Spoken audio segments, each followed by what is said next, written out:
Peace and blessings. I am Regina, and welcome to my happy place, Diva G's Reborns. Our baby Maggie is getting some hair. We have been going around the perimeter so that we are creating her hairline. Yeah, so I think it's coming along pretty nicely. And I have not used a heating lamp at all. I did not want another debacle. So we have not used the heating lamp. And so far, so good. So I'm going to continue rooting her and chatting a little bit because I know rooting oftentimes is not interesting, so to speak, but it is something that uh, oftentimes it is important if you want to learn how to root or you're interested in rooting. I would also like to say please do like, comment, subscribe, and share. I am so happy as I see our membership, our subscribers increasing. Thank you so much. I really appreciate that. I'm grateful for each and everyone that, drops by, who comes in on a regular basis, those who have been here for a long time, and our new subscribers. We're grateful and we want you to just make yourself at home. This is my happy place, Diva G's Rewards. We will talk a little bit about rooting. Um, when I uh, reborn my very first doll, which is Sonic, um, I wanted to pencil some hair, like around for her eyebrows. Um, well, I, I couldn't get, I could not get that to work out properly. You know, that did not work. So what did I do? I rooted them. So from day one, I have been rooting. I have been painting. I have been rooting eyebrows, eyelashes, hair, um, curly, relatively straight, human, mohair from the beginning. Um, so I think that for me, that has worked in my advantage because I've just jumped in with both feet and I've been going and learning as I go and doing things and becoming more comfortable with each doll, you know. So yeah, so that's something that I have found to be, to be helpful for me. Um, I just, like I said, I just jumped in with both feet. And so that means that, I've been rooting for as long as I've been reborning, as opposed to if I started reborning and then a year in, I started rooting, I would be trying to, you know, play catch up with that learning curve, right? So for me, in my mind, um, it's been beneficial doing it the way that that I've done it for me. Now, I'm not saying everybody, I'm not saying, oh, everybody do that or, what have you. I'm just saying, what I did. and what I have found that, seemingly is working for me. Yeah. So, yeah, and even the very first doll that I rooted, um, her hair came out very, very nicely. Um, and not because I say so, but people who, didn't even know initially that she was a doll, thought that she looked very real. And then when I did say, no, she's a doll, and they saw and they were able to touch her and feel her and hold her and everything, they thought that she looked, realistic. Um, so let me just get her. I want to show her to you. 1 second. Okay, this is baby Sonic. Now, again, my very first doll that I reborn. I reborned her. I rooted her hair, her eyebrows, her eyelashes, you know. And what I like to say about her is she is imperfectly beautiful because she is my first reborn that I did. Now, when you look at her hair, I rooted her mono and micro, right? And I tried to create a realistic hairline for her eyebrows, right? Her eyelashes, okay? Um, and I did sparsely root her, um, and I did quite a bit of mottling and veining so that it would show in her, in her on her scalp. May not be translating that well on the video, but let's see. Okay, you can maybe see. Okay, as you can tell, she is sparsely rooted, but yeah. So I think that for my very first doll that I reborned, um, you know, I was told by experienced artists that she came out really, really good, especially for her to be my first. And again, like I said, she's imperfectly, beautiful. I mean, I did order another Sonic um, when Bountiful Baby was having a sale on her. And I plan to to do another one. And, there were different things that, again, with her being my first, she came out very nice, but, there's a learning curve, right? So the more dolls you do, you would hope that the better you get. And so since I started off rooting eyebrows, eyelashes, hair, I feel even more comfortable doing it now. And I'm, created her to be floppy. I like floppy babies. And you know, so yeah. So again, like I said, she's imperfectly, beautiful to me.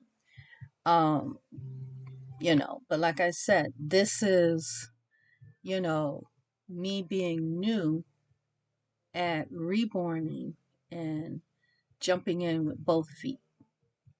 Her eyelashes, her eyebrows. Now, Sonic, if you are on my Facebook, in which I would hope that you would be, you will see that Sonic happens to be my um, avatar. And yeah, so yes, so that's my baby Sonic. So she is so sleepy. She's so sleepy she won't wake up for anything. Not for anything. Yeah. So we're gonna put her back to bed. Yeah, so that was my baby Sonic. So we are back here with our baby Maggie. Yeah, so yeah, like I said, I just jumped in with both feet. Just jumped right on in with both feet, and I don't regret it at all. Um, you know, I feel like, okay, so, you know, if anyone says, oh, well, this is wrong or that's wrong, it's like, okay, yeah, well, choose my first doll, choose my first reborn that I reborn myself. So, not that anyone has said that there's something wrong, but, you know, I know, different things that, um, um, you know, at this point I would do a little bit different because I've been reborning now for a grand total of 6 months. So, and since I've been reborning regularly, um, I've learned a lot. And I feel, even though she was my first doll, she looked realistic. She looked human. People thought, that she was real and, everything like that. And, so I, and like the dolls that I have reborn since then, um, I think that some of the techniques that I have implemented are, even, make my dolls look even more realistic, you know.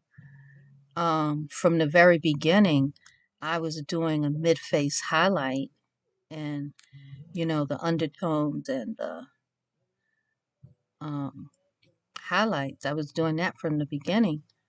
So, what I think has occurred is since it's something that I've been doing from the beginning, I think that it's something that um, probably like with each doll, I've been able to maybe do it a little bit easier, better. Um, like when I was reborning Sonic, and then like a week later, after I finished her, I did Lillian. I wish that I had did recorded it, but I didn't. What I did was I did take pictures. Um, you know, and one of the reasons that I didn't record it was because um I was trying to figure out how to be able to do it because as you know, I record with my laptop. Years ago, I would use my Android tablet or I would use my phone. And I wanted to be able to, use other devices. So, yeah, so because I couldn't even figure out how to get, my tablet to be mounted, you know. So, because I would use a tripod with my tablet before, but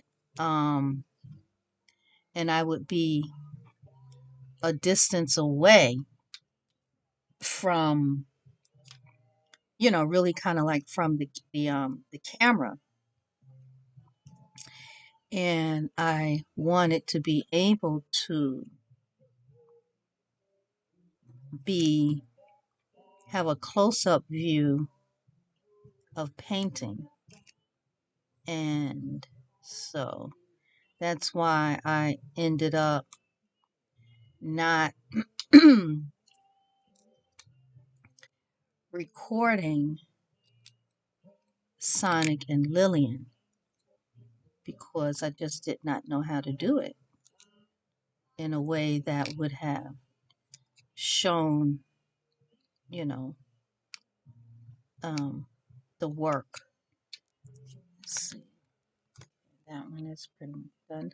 So now we have this bunch that we um, straightened out with the mini hot hot iron, right? Curling. Oh wait, no, what? Flat iron. That's the word, flat iron. So, and again, like I said, I don't go in a straight line. I like to do a brick pattern the way you would lay bricks, because I think that gives a bit of a bit of a little bit more of a realistic look. And that's how I've been doing it from the beginning.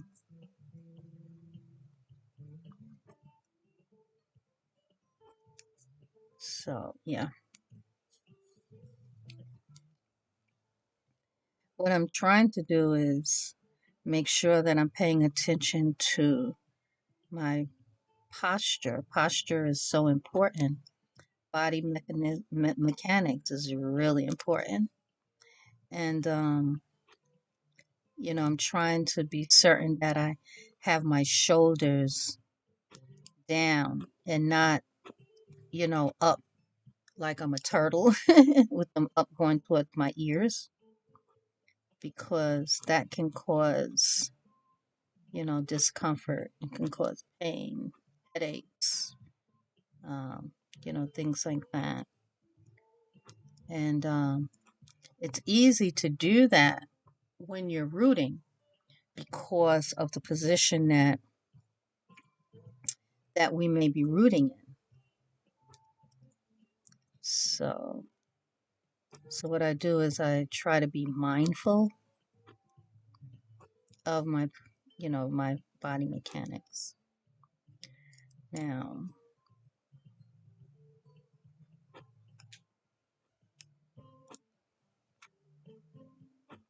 I know there are some artists that they they give their baby peach fuzz. They put it in a varnish and then they give the baby peach fuzz. Um, that's not something that I do.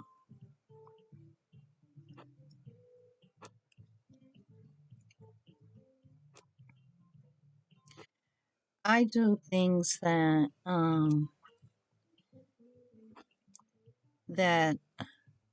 afford a bit of realism that I like. I'm the mother of twins, and I have twin sons, and they were born a few weeks premature, but thank God they were healthy. And my oldest son, he was 5 pounds 3 ounces. My youngest son was 4 pounds 5 ounces. So, considering that they were twins and that they were born early, they were an excellent weight. I had a nutritionist, and she had me eating every 2 hours. And legit, I was hungry every 2 hours. So, we would make sure that I was eating every 2 hours, and that type of thing. So when they were born, they had a good weight on them. And the funny thing is, I was high risk my entire pregnancy. And back then, you, it was hard to know early on if you were, expecting. But I started feeling different at probably the 4 or 6 week mark. But of course, when we went to the doctor, there was no test then that they could do. I had to wait until I missed a cycle, and I was like 12 weeks. And then they were able to accurately, tell me. So, yeah. And we found out at the 12-week mark that we were having twins. And, but they never revealed their sex. I wanted sons the entire time. So if you looked at me and if you looked at my belly or my face or something and said, "Oh, you're having girls, you're going to have a girl," I would get angry. And what we wanted to do was we wanted to play, I guess like a trick or a surprise. We were not going to tell that we were having twins. We were just going to, you know, act like we were carrying one baby. And then when they were born, pop up with twins. Well, I became, big so fast till, you know, we couldn't say that because people were saying, "You look like you're having twins. You look like you're having twins. You're too big to have one baby. You're too much. Your belly's too big to have one." And since twins run on both sides of my family, it was not, um, like surprising, so to speak. My mom, she had siblings. She had 3 sets of twin brothers and sisters, fraternal. And my dad, he had a set of identical twin brothers. So, it was like I could have identical, fraternal, what have you. And so in my family, there's a lot of twins, a lot, a lot. And yeah, so I don't know, how did I get on that subject? I was talking about peach fuzz on the baby's face. So, yeah, so even though my children, were born early, and I had a normal vaginal delivery, no meds, nothing, no epidural, no pain med, nothing. And because we had gone through um, guided imagery, which is similar to Lamaze, and yeah, so that was very, very, very beneficial. And yeah, so they were born early, and I had prayed. I was like, "Oh, when they're born, please don't let them look like shriveled up old men." Shriveled up babies, because we never knew what their sex was until they were born. And I was like, "Oh, please don't let them look like shriveled up old men, regardless to what, sex they were." That was, I was like, "Please let them be healthy and everything." So when they were born, the funny thing about it was, although they were premature and they were twins, they had a good weight on them, and they had fat. They had fat on them. So they just were short, they were short. And so they had fat to them, which was pretty cool. And I remember like my entire pregnancy, like I said, I was high risk because back then, and well, and even now too, your first pregnancy, if it's multiples, they will consider you high risk. Now, for me, I was so thin going into pregnancy, and that's why they had me also with a nutritionist, had me eating every 2 hours because they wanted me to have the best um, opportunity to give birth to twins that would have a good weight. And I had to go to prenatal appointments weekly from the very beginning. Yeah. So they were monitoring and watching just to be sure that, everything was good, you know. And yeah, so it was exciting, you know, having twins and stuff. And I remember I was registering for some classes, and I was online. And I remember I used to like to wear um kind of like double breast like suits kind of, and certain things, and it would hide, I made my clothes so it would kind of hide my belly. And so I remember standing online, and I started not feeling good. I started feeling lightheaded and really woozy, and I guess I probably turned real pale or something. And the students who were around me, they were like, "You okay? You okay?" And they kind of like grabbing me. And all I could remember was saying that I'm pregnant and I'm having twins. And the next thing I know, I was, I woke up and they had me in a chair, and I was able to register, you know, for, um, for all of my classes and stuff like that. So yeah, but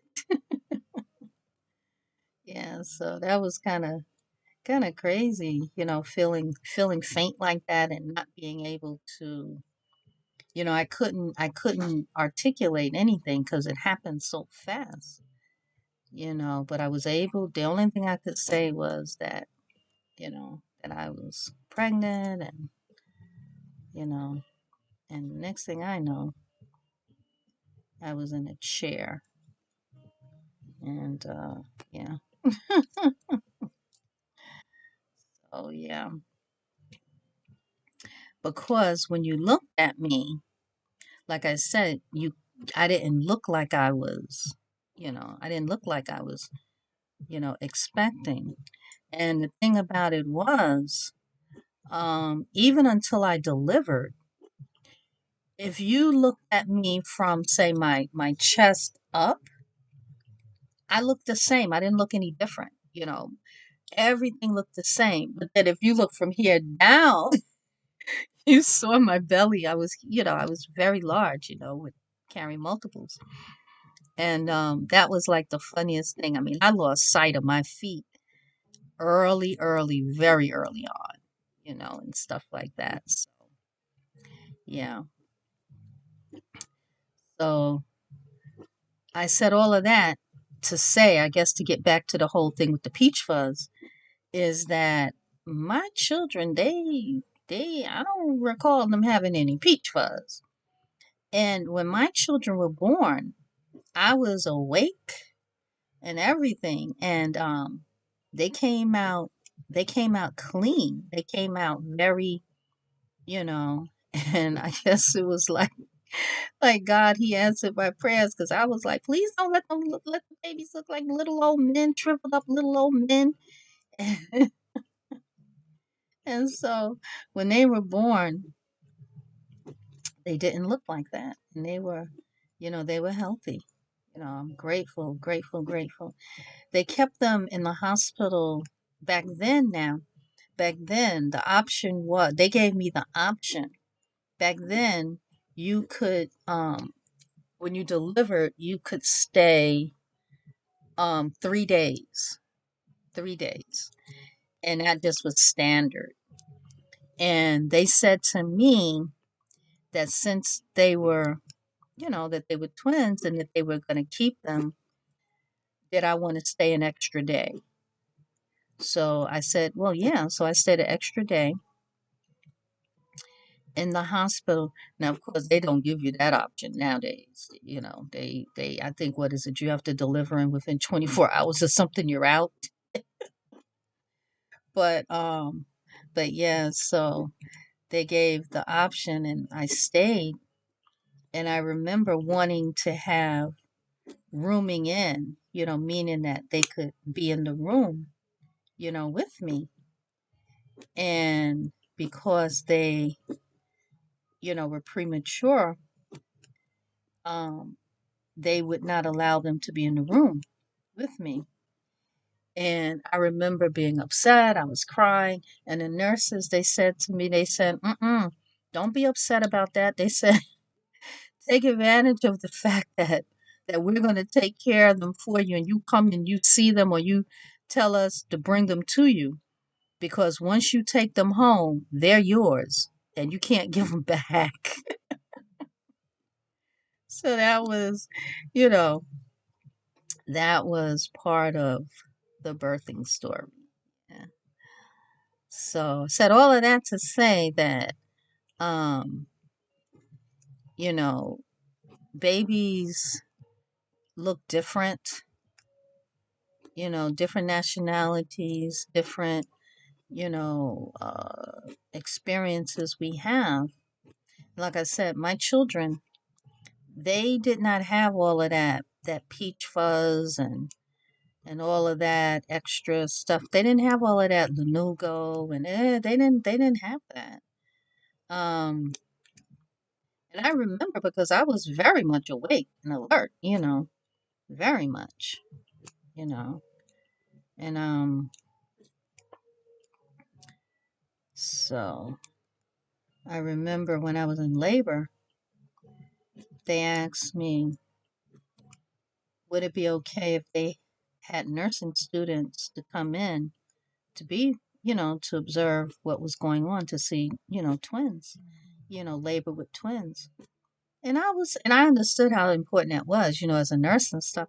And I was like, sure, of course, they can come on in. I was like, they got to learn sometimes. So, yeah, so that was the birthing story, part of the birthing story of my sons. So when I look at the reborns, there's certain things that, I kind of do duplicate. And, you know,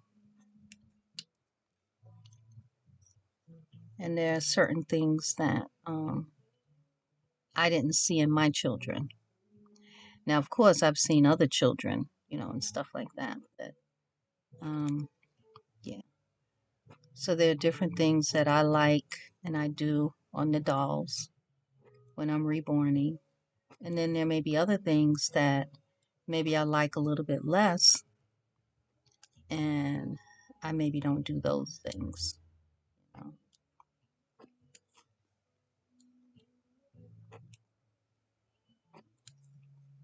So, yeah, but I hope you are enjoying this bit of rooting that I'm doing, as I'm telling you different stories, different things to kind of keep it, maybe interesting, because rooting in of itself, for someone who's looking on, it may not be that, that stimulating of content, um, but it is something that we do. And I'm going around, like I said, the perimeter of her hairline. And what I'm striving to do is I'm striving to have her,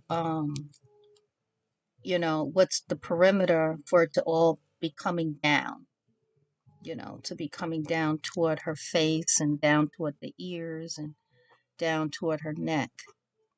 And I'm trying to be mindful again, like I said, to stagger, the hair to give her, um, what looks to be a realistic hairline. Now, I'm not following, I am following the mapping that I did, because if you remember when I was mapping her, I did the perimeter, and so that I would know where I wanted to put the baby hairs.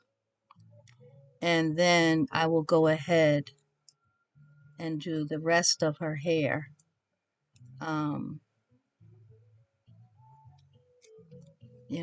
Just to make it the right direction here, because otherwise I won't get any hair. Okay, there we go.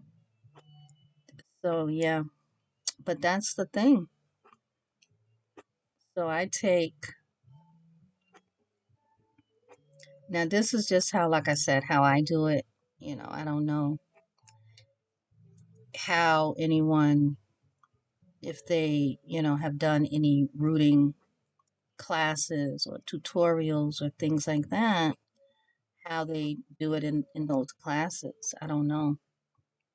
Um, I'm just doing what it is that feels like it's, you know, realist, that it's realistic to me to do it this way, you know. So that's the way I do it.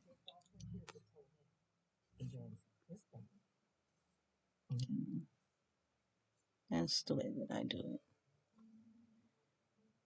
And, like the mapping that I did it with a light color Prismacolor pencil, because I was pretty sure that I was going to possibly give her light color hair. If I'm not careful, I'll want to do all of the dolls with a honey blonde kind of color hair. That just happens to be my favorite hair color. And, you know, so you may have seen that I do have other dolls that I have reborn, and some of them do have honey blonde hair, and some have darker color hair, but um yeah, so that's the thing.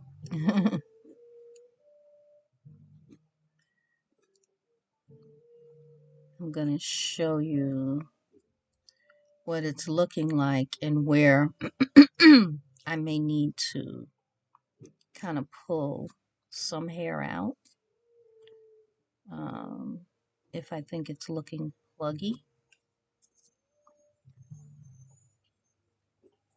And although it doesn't look pluggy, but I'm striving to do between 1 to 3 hairs per quote unquote follicle. And if I'm finding that it's something a little bit different, I may just take out what I feel needs to be taken out. You know, those additional strands that might be there.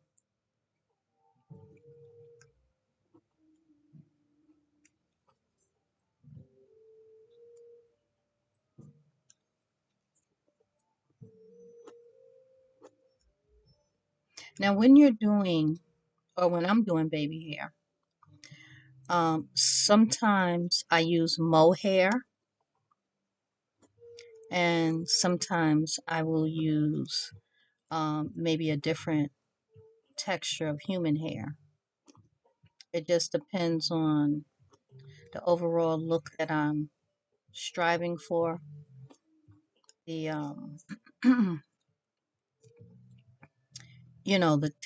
the texture of hair that I'm ultimately going to root the the entire head with. That will determine a lot of times the what I may use as the uh, quote unquote baby hair, or hair that goes around the perimeter, because that's something that's pretty much a universal thing, whether it's a boy or a girl baby, or a melanated baby, or Caucasian, or Asian, or biracial baby, Indian baby, or Native American, but there's that bit of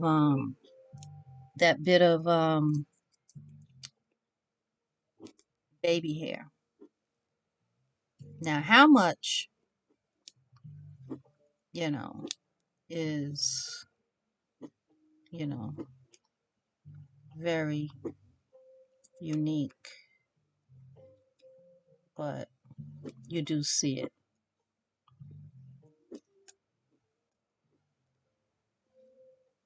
You do see it. Now, the needles that I'm using, when we root, we use felting needles. We do. We use felting needles. Now, these felting needles that I'm using are probably some of the most affordable ones. And I've been using them from day one. I got them from Amazon. And yeah. So I figured if I could root with these types of needles, once I quote unquote maybe get better, I might go ahead and invest in the other rooting needles that I hear so many of the other Reborn artists use. I think they're German steel or something like that. And that one of the things about them is that they don't break, or they don't bend. Like I'm rooting and it's slightly bent. Slightly, I don't know if you can see that. Slightly bent. Um so I am careful about that. Because if it's bent, there's that chance that it's going to break. And I'm striving to be mindful of what I'm doing, how I'm placing the needle into the baby head. And I'm pleased to say that Maggie's head is soft enough that, yeah, I didn't have to use a rooting lamp. Her vinyl is soft. So, yeah. So that's pretty cool, I think. I think that's pretty cool that, I didn't have to use the rooting lamp, because I sure did not want another debacle. Although Adeline from Adawan's Art Dolls, she told me that, you know, when I'm using, she said that when she uses a heating lamp, she puts it in, and when the vinyl gets warm, she turns it off and she takes it out and then she roots. She doesn't leave the lamp in. And the funny thing is, all of the dolls, like I said, from day one, I've been rooting. And from day one, I was using the rooting lamp and everything. But it wasn't until baby Onyx that I had that whole debacle. And I don't know, I kind of feel like it was because I used a different rooting lamp. I did. I used a different rooting lamp. And I was not as vigilant as I should have been paying attention to the heat, the amount of heat, because it did feel like that lamp was getting hotter than my primary lamp that I use. And yeah, so I was distraught. Oh my goodness. All of that hard work and everything, and then to see her, for lack of a better word, ruined, you know, that really just, all I could do was, I seen her and I cried, I screamed, I was like, I could not, I could not believe it. I couldn't believe it, you know. So, I'm really grateful that Maggie's head is soft, which means that Maddox's head more than likely is going to be soft too. So I'm not going to run a risk of damaging, his vinyl, and he is still not here yet. OMG. Karen commissioned me to reborn Maddox into an ethnic boy for her. And I am just so eager and excited that she entrusts me to reborn a doll for her. I mean, to have another artist want you to, create a doll for them, especially an experienced artist, like, wow. So he's not here yet. And, you know, it's like he's in limbo. It's like one day I mean, we of course had the snowstorm. Okay. So it's like one day, it's like he's at a post office maybe 30 minutes or an hour from me. Then there'll be an update that he's at a post office that's local to me. You know, maybe, maybe 15 minutes away. And then I'll get another alert and then he's back off at the one that's further away. And so it's like, well, what's going on? Like why is he going, back and forth? I mean, he's really taking the scenic route, like for real, for real. And it's because I did call the post office to try to find out, like, well, what's up with the tracking, what's going on? And they said that they saw the same thing that I was seeing, and that they did expect him to be coming. He's still in transit, you know. I just want to see when it says out for delivery, because that transit part there, it's like he keeps, going here, there, and then back, and here, there. And so I'm wondering, Is he like on the truck or something? And then they finish making all of their deliveries, and then they take the truck back to the post office, and then that's why he keeps ending up back at a further distance. I don't know. I don't know. I should ask a friend of mine who works for the post office, like, what's the deal? Why is that, happening? Um, you know, because the mail has been coming, and so I don't know. And I'm here in New York, and our streets, they get clean relatively quick. Relatively quick. I mean, the main streets are clean, like you wouldn't even believe that there was any snow, that it had ever. And the secondary streets are also have been cleaned, and all of this happens really quick.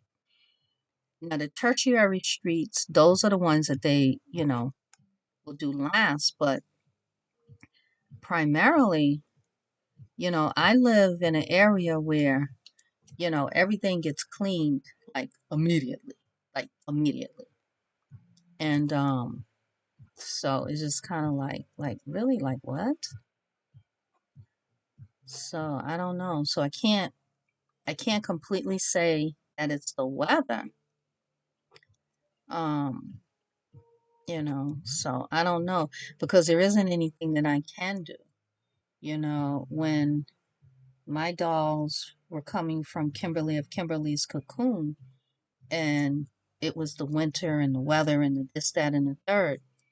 Um, at one point, I could see that the doll was at the post office. So rather than wait, I just went to the post office and picked it all up, you know. But see, for Maddox, it's like it just keeps saying he's in transit, but the location keeps changing. So it's not like I can even just say, well, I'm going to go and get him. So it's like, it's crazy, you know. So I'm like on pins and needles waiting for him to arrive. And Karen is concerned also, like, where is her baby?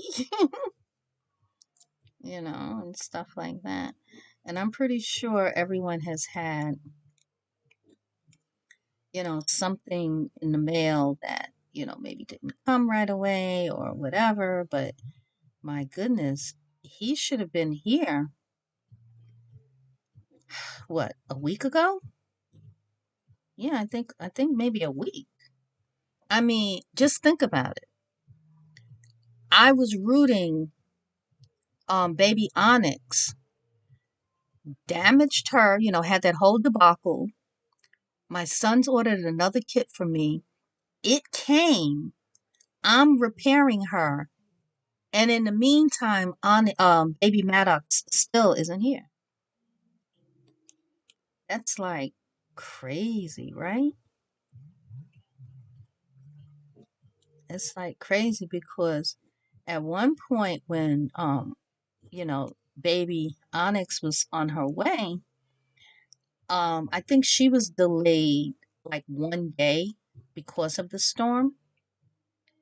And yeah, but that was just one day.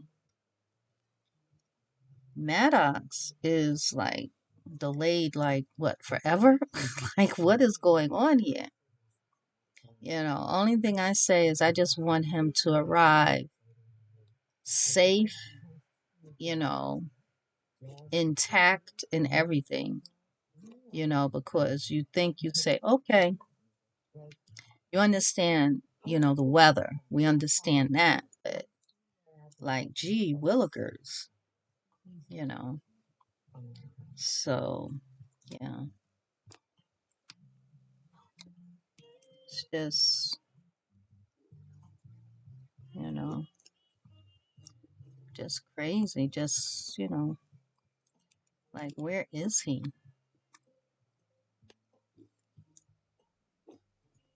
You know, I mean, part of me wants to just go and get him if he would just be at, to be certain that he's at a particular post office. Because when it says that he's in a certain location, is he on the truck and he's out for, out, or is he in the actual post office itself? Because the most recent things just keep saying that he's in transit. It says, oh, he was supposed to be delivered yesterday, but, he's in transit. And see, Karen had an alert that told her he should have been here by 9 p.m. last night. But the alerts that I was getting, it never gave me a time. It just said that he was in transit. So, yeah. So then to see where it says, oh, he's supposed to, you know, that he's in transit, like he's going to come today. I don't know. I mean, all I know is that once it finally says out for delivery, then that will be the thing when it says out for delivery. Because right now it's just kind of like, well, gee whiz, where is he? You know, I just pray that, he's in good, he's in good condition, you know, that he's in good condition. Well, excuse me. The good thing is that we're not worried about, you know, oh, he's already reborn and, what the weather and this, that, and the other. And is he, you know, he's, in a, he's a kit. He's not painted. He's not put together. He's not, any of that.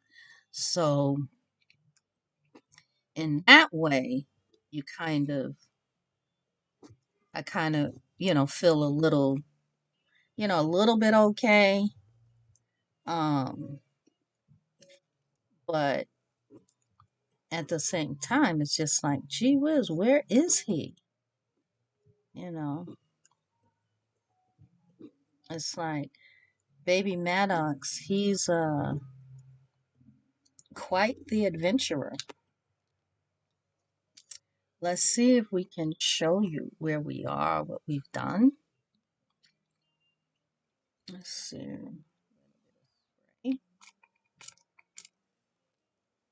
And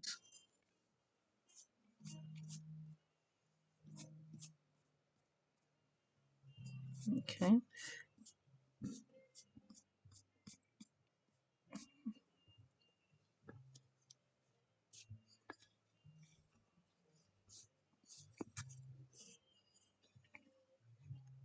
Okay. So now, different areas that I think might have some hair where, I think it might be looking slightly pluggy. I'm going to backtrack and double, and just see if that's the case. Because that's what I'm looking. I don't want that. But I'm not seeing anything that looks pluggy. Excuse me. Because let's look. I think one or two that I need to maybe do something with. But you see, here's the, here's okay, now let me brush it up this way.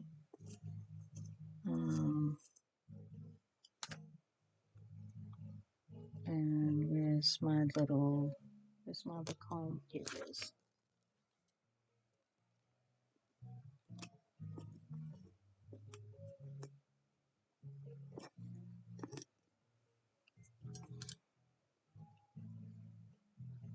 Okay. Now, I don't think it looks pluggy at all. I think it looks full, but not pluggy. Full, but not pluggy. Right?